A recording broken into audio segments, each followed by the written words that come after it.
कहानी की शुरुआत में हम एली को देखते हैं। एली अपनी स्टेप सिस्टर अना के साथ एक बोट में है। ये दोनों शहर में शॉपिंग करने आई थी और अब वापस अपने घर की तरफ जा रही है। दरअसल एली इसी लेक के एक दूसरे किनारे पर रहती है और ये बोट उसके स्टेप फादर की है। हालांकि एली और अना एक दूसरे की स्टेप सिस्टर है, लेकिन फिर भी इन दोनों का बॉन्ड काफी अच्छा है। रास्ते में एली अना को बोट ड्राइव करने के लिए देती है और अना को बोट ड्राइव करना बहुत अच्छा लगता है। घर पहुंचने के बाद एली देखती है कि अना अपने एक दांत को लेकर काफी परेशान है। एली बड़ी ही इजीली उसके दांत को निकाल देती है, जिससे अना को काफी राहत मिलती है। अब हम एली की मोम को देखते हैं। एली की अपनी मोम के साथ कुछ खास बनती नहीं है। दरअसल उसके डैड अब इस दुनिया में नहीं है और जब से उसकी मोम ने अना के डैड से शादी की है, तब से उसके रिश्ते अपनी मोम के साथ काफी बिगड़ गए, क्योंकि एली नहीं चाहती कि उसके फादर की जगह कोई दूसरा आदमी ले। वहीं दूसरी तरफ अना को अपनी नई मोम से कोई प्रॉब्लम नहीं है। अना के रिश्ते सभी के साथ बहुत अच्छे हैं, पर सबसे ज्यादा प्यार वो अपनी स्टेप सिस्टर एली से ही करती है। अना एली को एक लॉकेट दिखाती है जो उसको उसकी स्टेप मदर यानी कि एली की मोम ने ही गिफ्ट किया है और ये लॉकेट कुछ खास है।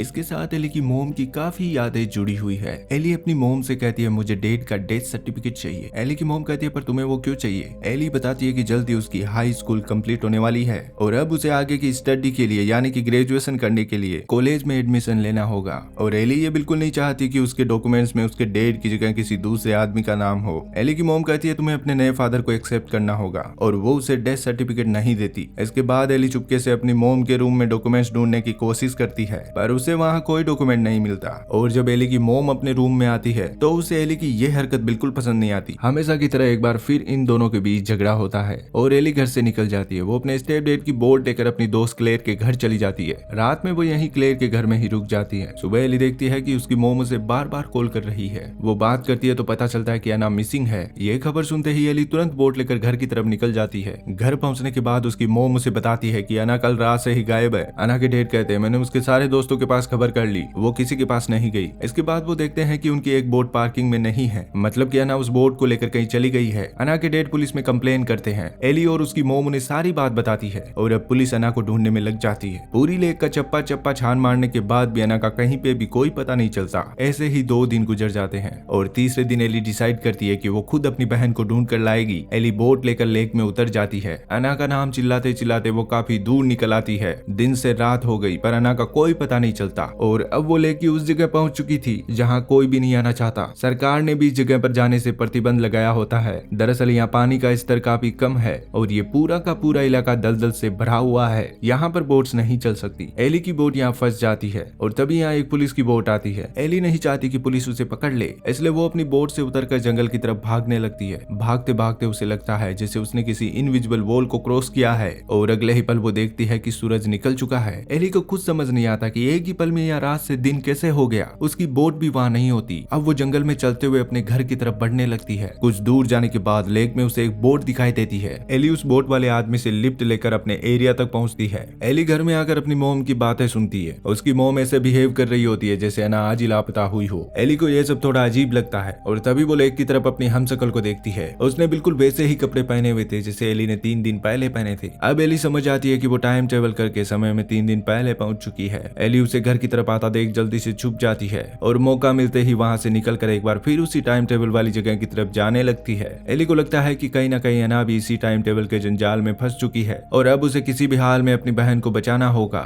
यहाँ पहुंचकर वो फिर से वैसा ही करती है जैसा उसने पहले किया था। जंगल में भागते हुए एक इनविजिबल वॉल को क्रॉस करती है। उसके कान से खून निकलने लगता है। अब वो अना का नाम पुकारते हुए उसे ढूंढने लगती है और इस बार अना उसे मिल जाती है। एली अपनी बहन को गले से लगा लेती है। अना कहती है तुमने मोम से झगड़ा किया, घर का सारा सामान तोड़ दिया, तुम हर बार ऐसा क्यों करती हो? मैं तुम्हारे पीछे आई और यहाँ खो गई। एली जल्दी समझ आती है कि अना 1 महीने पहले की बात कर रही है, क्योंकि इस बार जब उसने मोम से झगड़ा किया तो उसने घर में कोई तोड़फोड़ नहीं मचाई। दरअसल एली जब 1 महीने पहले अपनी मोम से झगड़ा करके घर से निकल गई थी तो अना भी उसके पीछे चली आई और उस दिन भी अना लापता हो गई, लेकिन अगली सुबह वो वापस अपने घर आ गई थी। एली कंफर्म करने के लिए उसका दांत देखती है जो उसने 3 दिन पहले निकाल दिया था, लेकिन यहाँ उसका दांत अब भी सही सलामत था। एली अना को लेकर घर की तरफ निकल जाती है। घर पहुंचने के बाद उसे एहसास होता है कि उसने अपनी मोम के साथ कितना गलत किया। वो अपने स्टेप फादर से कहती है कि फ्यूचर में कभी भी अना को अकेले लेक की तरफ मत जाने देना। इसके बाद वो एक बार फिर उसी टाइम पोर्टल की तरफ निकल जाती है। अब वो एक ही बार में सब कुछ ठीक करना चाहती है। एली 2022 की टाइमलाइन में है। अब यहाँ से हमें 2003 की टाइमलाइन दिखाई जाती है और ये तब की बात है जब एली पैदा भी नहीं हुई थी। यहाँ पेरिस नाम का एक लड़का अपने डैड के साथ इसी केडो लेक के किनारे पर रहता है। पेरिस की मोम 4 साल पहले पहले एक कार एक्सीडेंट में गुजर गई। दरअसल उस दिन पेरिस भी अपनी मोम के साथ ही था। इनकी कार ब्रिज से नीचे लेक में गिर गई और पेरिस अपनी मोम को नहीं बचा पाया। पेरिस इसी लेक में सफाई का काम करता है और एक दिन वो उसी जगह सफाई करने पहुंच जाता है जहाँ एली ने टाइम टेबल किया था। वो वहाँ किसी के पैरों के निशान देखकर उनको फॉलो करता है। थोड़ी दूर जाने के बाद एक जगह उसे किसी इनविजिबल वॉल के होने का एहसास होता है। कुछ पल के लिए उसे एक अजीब सी आवाज भी सुनाई देती है, लेकिन पेरिस उस वॉल को क्रॉस नहीं करता बल्कि वापस लौट जाता है। पेरिस समझ जाता है कि यहाँ पर जरूर कोई न कोई राज छिपा है। दरअसल उसकी मोम ने उसे इस लेक के बारे में कई कहानियां सुनाई होती है। पेरिस अपनी गर्लफ्रेंड को इस बारे में बताता है। वो उसे अपने साथ उस जगह पर लेकर भी जाता है, पर इस बार ऐसी कोई घटना नहीं घटती जिससे पेरिस अपनी गर्लफ्रेंड को विश्वास दिला सके। घर जाने के बाद भी वो इसी बारे में सोचता रहता है और फाइनली वो डिसाइड करता है कि एक बार फिर वो उस जगह जाएगा। अगले दिन पेरिस अपनी बोट से वहां पहुंच जाता है। इस बार वो उस इनविजिबल वॉल को क्रॉस कर लेता है। पेरिस देखता है कि यहाँ कोई लड़की बेहोश पड़ी है। जब वो उसे पलट कर देखता है तो वो एली की सिस्टर अना होती है, पर पेरिस नहीं जानता कि यह बच्ची 2022 की है। वो देखता है कि बच्ची को काफी चोट लगी है। पेरिस अना को गोद में उठाकर शहर की तरफ निकल जाता है, पर जैसे ही वो थोड़ा आगे बढ़ता है वो देखता है कि यहाँ से लेक का नामो निशान मिट गया है। जहाँ पहले पानी और दलदल भरा पड़ा था, अब वहाँ सूखी जमीन और चारों तरफ जंगल ही जंगल है। पेरिस को कुछ समझ नहीं आता कि आखिर ये क्या है। उसका शहर भी वहाँ से गायब हो गया था। वो एक गाड़ी को देखकर जोर जोर से हेल्प के लिए चिल्लाता है। कुछ लोग उसकी मदद के लिए आते हैं। वो अना को उन्हें सौंप कर बताता है कि ये बच्ची उसे जंगल के पास मिली थी। वो आदमी कहता है ठीक है, हम इसे हॉस्पिटल में भर्ती करा देंगे और पुलिस को भी खबर कर देंगे। पेरिस उनकी ड्रेसिंग स्टाइल को देखकर पूछता है ये कौन सा ईयर है। वो आदमी कहता है क्यों, तुम्हें नहीं पता ये 1952 है। पेरिस उस आदमी की बात सुनकर सब समझ जाता है कि वो 2003 से टाइम टेबल करके 1952 में पहुंच गया है और अब वो एक बार फिर से टाइम टेबल करके अपनी मोम को बचाने की सोचता है। पेरिस समय में पीछे जाकर उस कार एक्सीडेंट को रोकना चाहता है जिसकी वजह से उसकी मोम की जान चली गई थी। वहीं इधर हम 2022 की टाइमलाइन में एली को देखते हैं जो जैसे तैसे करके अपने सही समय में पहुंच जाती है और इसका पता उसे अपनी बोट को देखकर लगता है जो अब भी वहीं पड़ी हुई थी। एली समझ आती है कि यहाँ अनगिनत टाइम पोर्टल्स बने हैं और हम अपनी मर्जी से किसी भी समय में नहीं जा सकते। ये सब रैंडम होता है। उसे एक आइडिया आता है। वो अपनी बोट से एक लंबी रस्सी निकाल कर उसे एक पेड़ से बांध देती है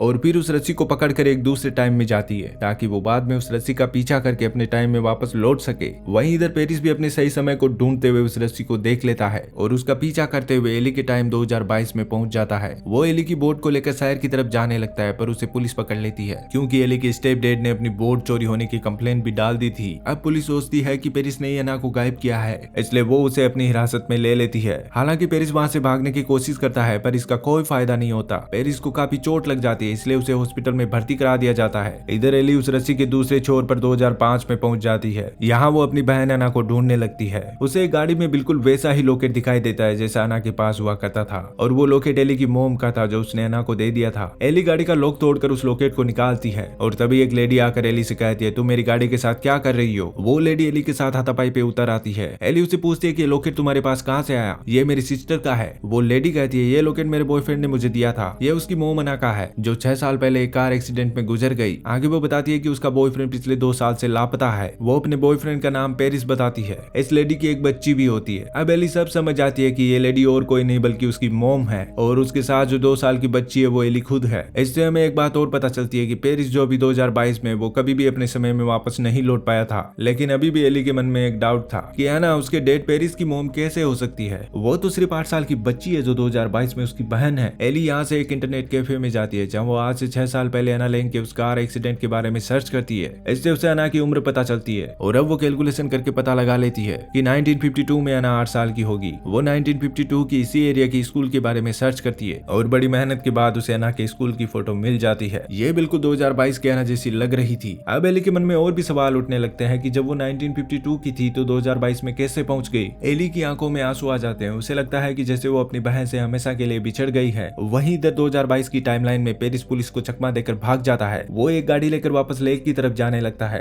क्योंकि उसे 99 में जाना था जब उसकी मोम का एक्सीडेंट हुआ था, पर वो 2022 में पहुंच गया था जहाँ पर उसका कोई काम नहीं है। पुलिस उसका पीछा कर रही होती है। पेरिस के पास दूसरा कोई रास्ता नहीं बचता और वो ब्रिज से लेक में कूद जाता है। लेक का बहाव इतना तेज होता है कि पेरिस की पानी में डूबने से मौत हो जाती है। ये वो ही ब्रिज था जहाँ से उसकी मोम अना की कार लेक में गिर गई थी। वहीं इधर एली वापस उसी टाइम पोर्टल वाली जगह पहुंच जाती है और उस रस्सी को पकड़कर अपने समय में वापस चली आती है। एली देखती है कि यहाँ लेक के पानी का बहाव काफी बढ़ चुका है। जैसे ही पानी उस जगह को छूता है एकदम से टाइम पोर्टल बंद हो जाता है और एली की बांधी हुई रस्सी भी बीच में से कट जाती है। मतलब कि जब ये पानी यहाँ से सूख जाता है तभी ये टाइम पोर्टल काम करता है। एली अपने घर की तरफ बढ़ने लगती है तभी उसे एक बोट दिखती है जिस पर उसके स्टेप डैड थे। उसके डैड उसे बोट पर खींच लेते हैं। एली उनसे पूछती है कि क्या अना आपकी की रियल डॉटर थी। उसके डैड बताते हैं कि अना उन्हें इसी लेक पे मिली थी जिसे वो अपने साथ ले गए। अब एली समझ जाती है कि अना 1952 से यहाँ आ गई थी और फिर शायद ये पोर्टल बंद हो गया होगा जिसकी वजह से वो वापस नहीं जा पाई और तब से वो अपने समय में वापस जाने की कोशिश कर रही थी। शायद वो 1952 में वापस पहुंच गई होगी और वो सच में उसके डेड पेरिस की मॉम थी। एली अपने स्टेप फादर से कहती है कि अना अपनी सही जगह पहुंच गई है जहाँ उसे होना चाहिए था। इसके बाद वो अपनी मॉम को एक 1952 की फोटो दिखाती है जिसमें अना है। वो उन्हें सारी बात बताती है और उसकी मॉम समझ जाती है कि पेरिस ने उसे उस जगह के बारे में जो भी कहा था वो सब सही था। अब जब भी वो पोर्टल फिर से खुलेगा एली अपनी बहन से मिलने 1952 में जाएगी और इसी के साथ ये फिल्म यहीं पर खत्म हो जाती है। Thanks for watching.